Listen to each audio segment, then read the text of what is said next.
Hey everybody, it's me, Pam. And today I just want to talk to you about a couple of things. So, my first question to you is, how do you know if a relationship is challenging? And I think one of the things that makes a relationship challenging is compromise. But compromise in a negative sense. It means that you're the one that has to always give up what you want. You're the one that always has to forego. You're the one that always has to give.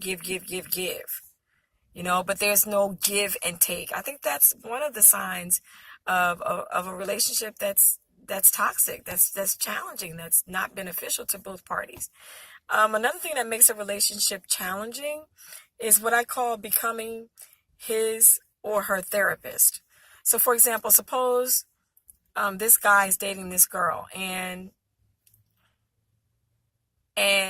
she becomes his therapist. In other words, he unloads all of his problems on her all of the time.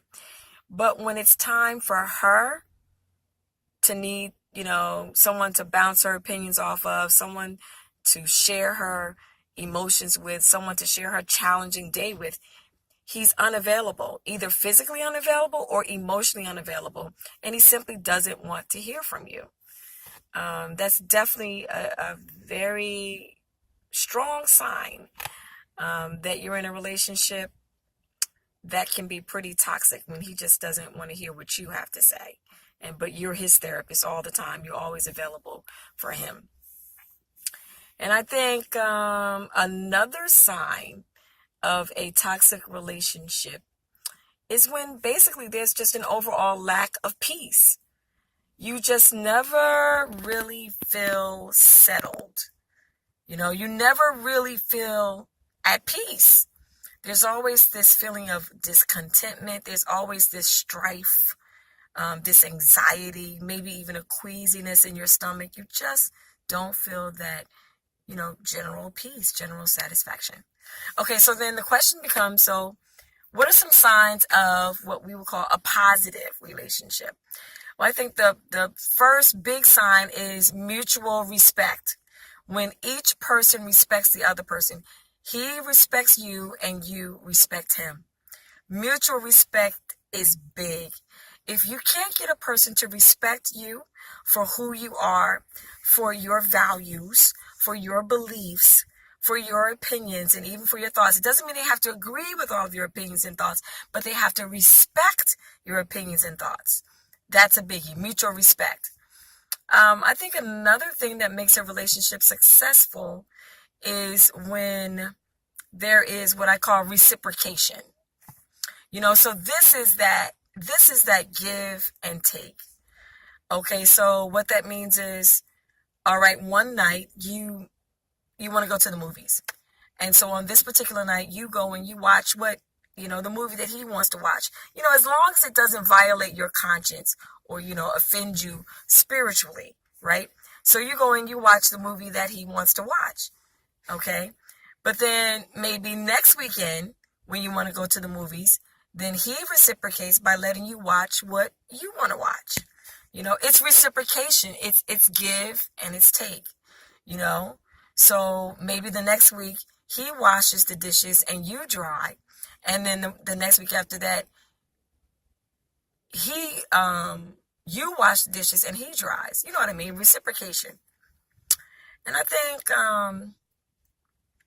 another thing that makes a relationship work is when you know your purpose. Now, this is a big one. Because what I find is that when you really don't know where you're going in life, you tend to be frustrated. You tend to be short-sighted, and you tend to not have a lot of patience because you don't even know what you want to do with your own life. So now you're trying to connect another person's life to your life, but you really don't know where you're going. So where exactly are you taking this person? Where are they leading you? You don't know because you don't know your purpose. What makes a relationship work is when you know your purpose. It doesn't mean that you're perfect, but you do know why you were born. You do know what God created you to do. So it makes it that much easier to coexist with that person because they too have discovered their purpose. So you're not just kind of, plodding along, wondering, oh, what am I going to do today? You know, a person who knows their purpose, they have definitive goals. All right. They have definite goals. They have short-term goals. They have long-term goals. They know where they want to go, which makes it easier to figure out what kind of person will suit you. All right. And what do you do if your relationship is challenging? Well, the first thing you have to do is take a moment, step back, and you have to reflect. You have to reflect on why you got involved in that relationship in the first place. And is there any way to salvage it? You know, are there any redemptive qualities? Is there anything about this relationship that would be worth salvaging? And I call that self-reflection. You just have to sit back and really take account of the relationship, take account of yourself, take account of the other person. All right, well, that's it, guys. I am leaving again. I am author Pamela Wilson, and my book, The Secrets to Breaking Soul Ties, trying to put it there so you can see it, is on Amazon.com. I don't know if you can see it. And you can also follow me on Facebook. Just look for me on author Pamela Wilson. And hopefully I will be coming to a town near you sooner than you can blink an eye. All right, so it was wonderful sharing with you today.